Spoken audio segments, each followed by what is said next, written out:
Greetings, Elder Blacklight. Control yourselves. Stop living just for the city. Part 2. Always remember, he who controls the purse strings first looks at the purse and work with what you got. You have to start off working with what you got. So a black man always say, man, I ain't got nothing. Well, that's a lie. Because according to this diagram of a black man, even though he might have white features, this is a black man, says you got 12 power centers. And one of them is imagination. It's up there with the top. Up there with Allah. Imagination is up there with Allah. See, Allah is the crown. And Allah is the crown, then imagination, then willpower. Then on the other side, it's got faith. And Jesus, the brother Jesus said that if you have a little bit of faith, you can move mountains. So we're going to start in like with Detroit a little while back. And we're going to make our point after I get through showing you these videos, these clips.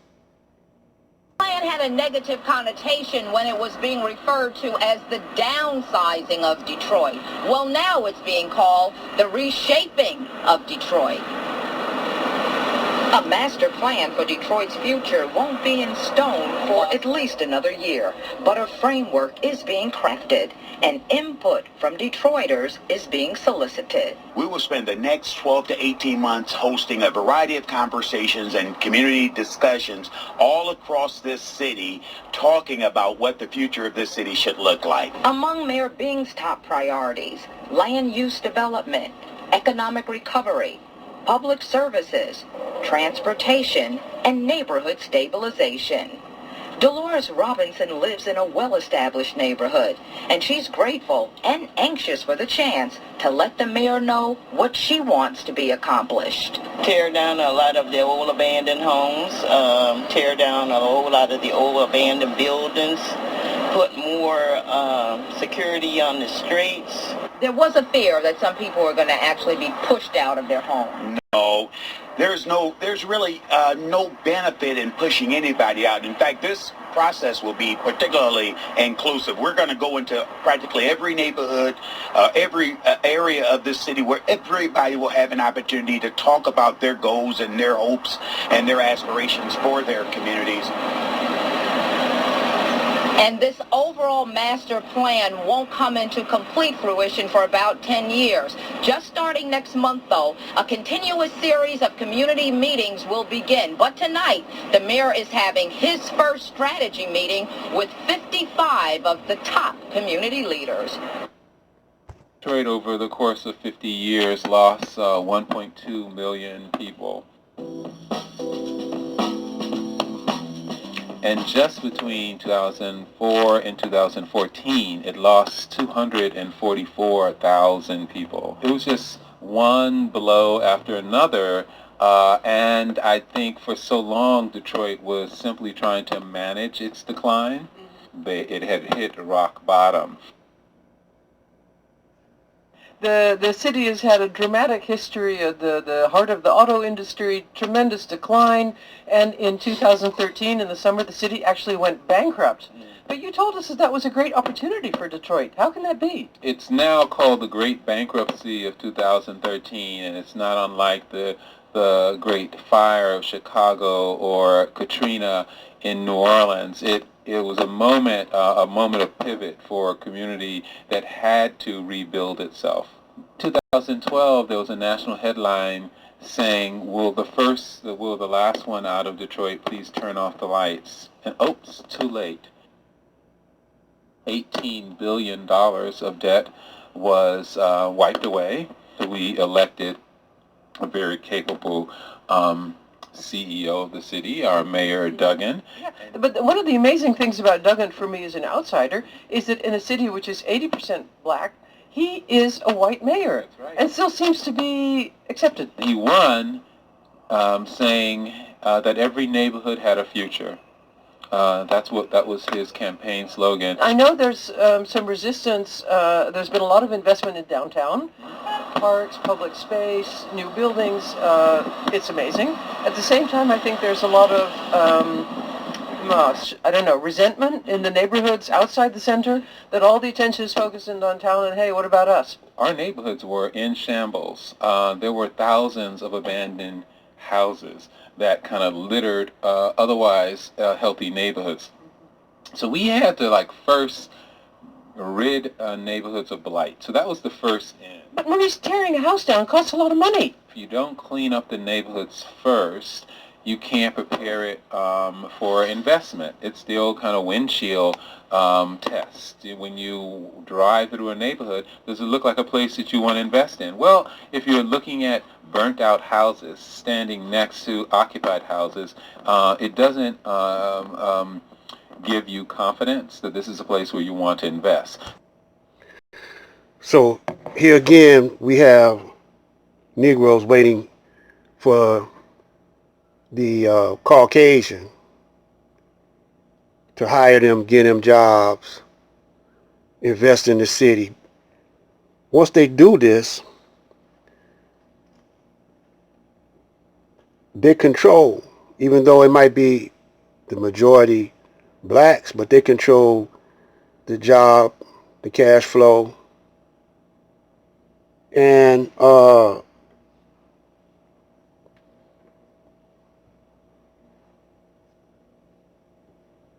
they control all the housing in the neighborhood, the mortgage companies, And this right here is happening throughout a lot of black cities, a lot of black communities. They're waiting on the Caucasian to invest in them. But when you come to Detroit, you'll see that it's still neighborhoods, whole blocks, 2 and 3 blocks of blight, 2 and 3 blocks worth of abandoned commercial buildings, old factories, streets. You could go out 8 miles of street. 8 miles is a long stretch. Streets jacked up. Why? Because the money is going over elsewhere. And they just stringing you along. And they'll tear down a few houses. But, you got a homeless population. They got shelters for them. But a lot of them don't go to shelters. They're on the streets. And you got houses. Some of them houses, man, there's some strong structured houses that just take a little bit of renovation. You could put the homeless in some of those houses or abandoned buildings. Get them a skill, a trade, because a lot of them is young. It ain't just old people, You got little children out on the streets, And it's just a thing to keep you thinking that the white man was going all of a sudden have a miracle and turn this thing around. But you got to use your mind. He got all these army bases controlling all these other countries, continents, little islands, and then he's supporting Israel. Uncle Sam is supporting Israel with your money, and you ain't hardly getting nothing. Just remember this, that the industry or the companies, they can't hire all the people that's in the world. That's why they want population control. They can't hire all these people. It's not enough jobs. You know, whatever industry is happening right then, like you got the computer industry, fiber optics happening. And then you might have the car industry booming, but it's on the decline because other countries is making better cars. The product is declining. The product control is declining here in America. So in Detroit, you got the auto industry, you got the medical industry. Them the only two industries that's booming, and then you got the fast food that's booming.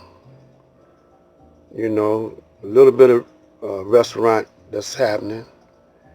But other than that, there's not too much happening. Sports ain't doing too much, but they doing enough. Sports industry. Entertainment industry ain't doing that much. It's doing a little bit, not like it was. So you got a little tourist happening, a little tourist jumping off here. But other than that, as far as the fiber optics and computers, not where it should be at. They're not gonna hire all these people, and then they people too. So they just running game on you. So that's why you got to do for self. And the banking industry, you know, they running game on you because they the ones that run the whole show. Now, once you wake up and realize this, then you realize that the Honorable Elijah Muhammad, Master Farad Muhammad, had the master plan. It's not too late. We're going to go out with this. Peace.